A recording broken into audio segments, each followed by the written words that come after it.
I discovered my wife was secretly planning to meet up with her ex-boyfriend right after our honeymoon. I canceled her plane ticket, left her stranded, and told her parents everything. Now I'm facing insane backlash. Was I right to do this, or did I go too far? I'm honestly at the end of my rope and need some clarity. Did I go way overboard, or just defend myself the only way I knew how? My wife, let's call her Emily, 31F, and I, Nathan, 33M, got married 3 weeks ago. We've been together for just over 2 years, and our wedding was exactly what we'd hoped for, mid-sized, with close friends and both families there. We funded the majority ourselves and kept it meaningful rather than lavish. Emily had been obsessed with this one specific honeymoon destination for ages. She showed me Instagram reels, sent me travel articles, practically sold me on the idea of paradisiacal overwater bungalows, turquoise waters, and white sand slipping between our toes for months. She went on about it being her just once dream trip. To make her happy, I put aside my own reservations about the cost and booked us 10 nights there. This was what she really, really wanted. The flight was long, almost exhausting, but arriving, it was breathtaking. Felt like we walked out of a postcard. Emily was on cloud 9, snapping photos, thanking me, literally skipping on the sand. I felt genuine happiness just seeing her that thrilled. Our first full day was bliss. We had breakfast, strolled down the endless beach, dove in the clear water. In the afternoon, my head started throbbing, a combo of jet lag, sun, and maybe not enough water. I told Emily I needed some painkillers and bottled water, and set off to search near the hut's mini fridge, leaving her on the couch with her phone. Our place was gorgeous. Bedroom nestled in the back, main living space and balcony facing the sea. The mini bar and utility area with essentials were by the front entrance. I found a couple tiny water bottles, remembered my carry-on was by the door, and, relieved, grabbed my headache pills from there. The medicine helped, and I headed back to lie down. But turning into the main room, I noticed Emily wasn't there. She was outside on the balcony, looking out at the ocean, AirPods in, chatting animatedly away. I recognized her best friend voice. She must have called her lifelong BFF, Megan, 32F, to rave about the resort. I didn't mean to eavesdrop, but as I started to announce myself, the sound of Emily's voice shifted. She didn't notice me, and out came a flood of excitement, the kind she'd never shown talking to me. I froze. The whole scene suddenly felt changed as I realized the words I was hearing. She said, "Oh my God, Megan, I seriously can't wait. This is coming together so perfectly." Megan must have asked what she meant, because Emily spilled. Tom, seeing Tom. He says he can make it for a few days. We'll meet in Sapphire City after the honeymoon, maybe in Willowbrook if the flights don't work out. I told him I can make it work. Suddenly, my body locked. Tom is Emily's high school boyfriend, married, living out of state, always in her online circles, but supposedly just old friends. Emily had always downplayed him. Married, moved on, no big deal. Except now I'm standing there, numb, hearing her gush. My God, Megan, I've been talking to him for almost 6 months now. Can you believe it? He hates his wife, says I'm the only one who understands him. 6 months, before the wedding, through all our planning, through my saving and fretting about her fantasy honeymoon, she'd been deep in conversation with Tom. Emily laughed on the call. Nathan has no clue, so predictable. He'll just want to go right home after, back to work and routine. I'll say I want to check in on cousin Alice in Willowbrook for a couple days. I always stop by, so he won't think anything of it. She gushed on. Tom made her feel things no one else can. Their history couldn't be ignored, and you never forget your first love. Meeting him, she said, made her feel a kind of spark she hadn't had with anyone in years. And don't I deserve to be happy, Megan? I didn't move. My headache was long gone. Then Emily wrapped up her call, drifted back inside, and looked completely at peace. She smiled when she saw me. "Oh hey, feeling better?" I didn't respond, just stared. She looked puzzled, asked if I was okay, and I robotically answered that my headache was gone. She went to shower and hummed a little tune, as if nothing was wrong. My mind was in a blur. I replayed every word, every giggle, every betrayal. 6 months of deception, plans, lies. When she emerged cheerful, it hit me like a brick. The wedding, the honeymoon, even all the I love yous. How much of it was even real? I stood up and walked straight to the bedroom, pulled out my suitcase, and started packing. Emily, confused at first, thought it was some weird joke, "What are you doing?" she laughed. "Packing for what? We just got here." I told her simply, "I'm going home." The look on her face, shock, confusion, then a slow unwinding into panic, told me she finally understood. "Wait, what are you talking about? Are you sick? Did something happen?" I kept packing. She got more frantic. "Hey, stop. This isn't funny." That's when I said it, voice steady. "I heard your call with Megan." Her eyes widened. Stillness. Then she tried to backpedal. "No, it's not what you think. Tom's just an old friend. Megan and I were joking around. You totally misunderstood." "No," I told her. "You said he was unhappy with his wife. You said he made you feel a spark. You planned to lie to me, to go see him after this trip." Her face went red with anger. "You were spying on my private conversation. That's a disgusting breach. How dare you? I heard you planning to cheat on me. You married me on a lie. This marriage is over." She started screaming, blaming me, calling me controlling, unhinged, ruined her dream trip. I finished packing, got my passport and phone. She tried to physically block the door, digging her nails into my arm, but I shrugged her off. I left the hut, went to the front desk, told them I needed to check out and paid for one night, knowing I'd lose the rest of the money, but not caring. I told them I needed a boat to the main island airport. While waiting for the boat, I called the airline and booked myself a seat on the next available flight home. The return ticket had been booked with my frequent flyer miles and card, both tickets in my name. I canceled Emily's return ticket. Then I called Emily's parents. Her mother answered. Calmly, I told her, "Emily and I are on our honeymoon." I overheard her planning a rendezvous with her married high school boyfriend, Tom. She's been in contact with him for 6 months, and she intended to meet him after this trip by lying to me. I'm leaving her at the resort and canceling her return ticket. This marriage is over. Long silence. Then her mom broke down crying, insisted it was a mistake, that Emily could never do something like that. I simply said, "I heard everything crystal clear. There's no mistake.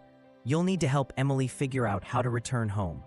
I hung up, got on the boat, got on a plane, flew back. By the time I landed back home, my phone was exploding with calls from Emily, her parents, her sister Katie, 29F, and Megan.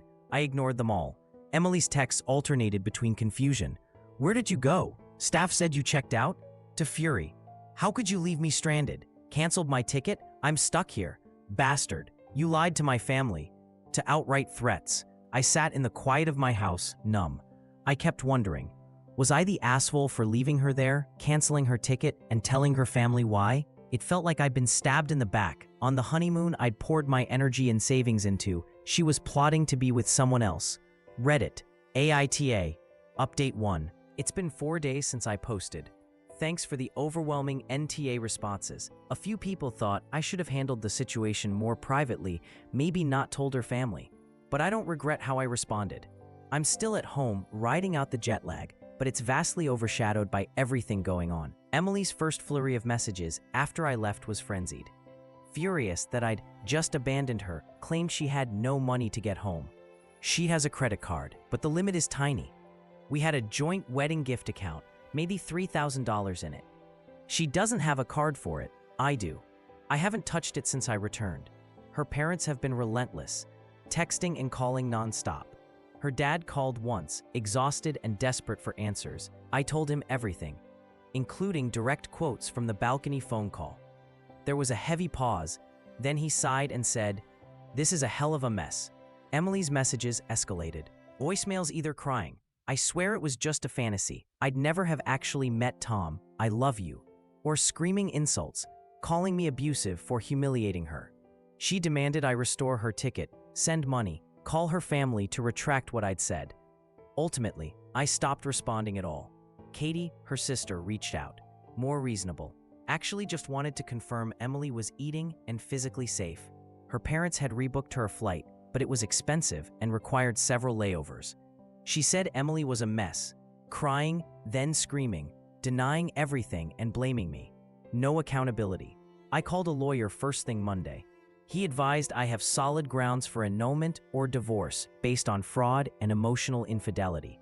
I told him I wasn't interested in reconciliation. We began the paperwork. Changed the locks on my house. Emily had a key, but hadn't fully moved in. Her old apartment lease was still active. She was supposed to move in after the honeymoon. Now, she isn't setting foot in my house again. At the bank, I split the wedding gift account down the middle. $1,500 to me. $1,500 stays for her. Close the barely used joint honeymoon credit card. Lawyer confirmed that's above board. I wrote down everything I overheard and remembered. Immediately while it was vivid. No actual recording, but my attorney said contemporaneous notes matter.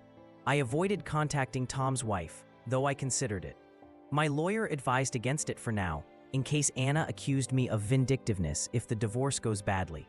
So here I am, in limbo, waiting to finalize the paperwork. Emily is back in the country now. Her parents finally got her a flight home, but the barrage hasn't stopped. She blames me for everything. Takes no responsibility, still insists I'm destroying her life over nothing. I haven't heard anything about Tom or his wife. No word from either. Maybe that chapter is already closing, maybe not. Emily's family and Megan reached out through social media to tell me I need to talk to Emily directly, to be an adult and work it out. I blocked Megan. She clearly knew about this plan and is not innocent. Despite all this, I do not feel like the asshole. I reacted to a profound betrayal on the most important trip of our lives. We'll update if there are any new, major developments. Update 2. A couple weeks have passed. Emily's back in the country and recovering at her parents' house. Her sister says the travel back was brutal. I had my lawyer serve the divorce papers to her parents' address. Best way to ensure Emily got them officially. Then, yesterday morning, my doorbell rings insistently. It's Emily and her mother, both looking haggard and agitated. They tried to force their way into my house before I even said hello. Emily starts screaming about how I ruined her life, destroyed her marriage, humiliated her. Voice trembling, unable to control her emotion. I blocked the doorway. I told her, "This is over. You've been served. We're getting divorced." Emily broke down sobbing, then accused me of twisting the truth for my own benefit, that Tom meant nothing.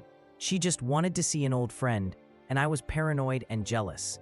I reminded her of her own words on the balcony, about the 6 months of contact and plans to lie.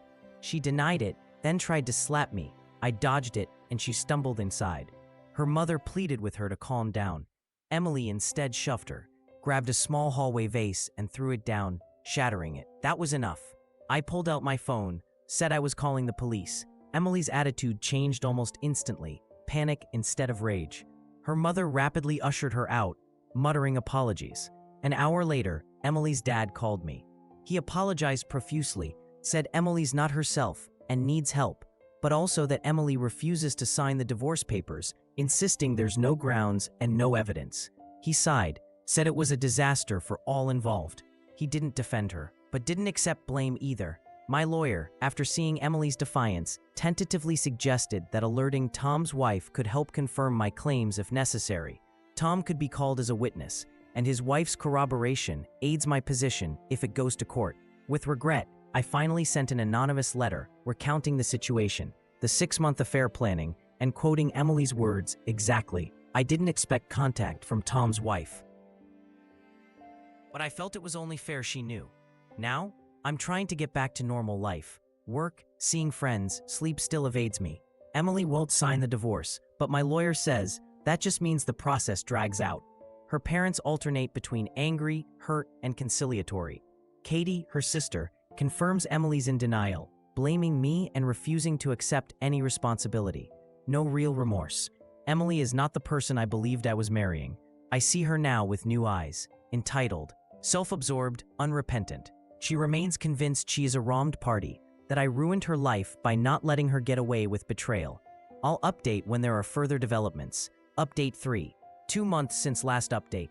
3 since the honeymoon disaster. I didn't think things could get uglier, but I was naive. The divorce process has become a living hell, entirely thanks to Emily stalling and escalating at every turn.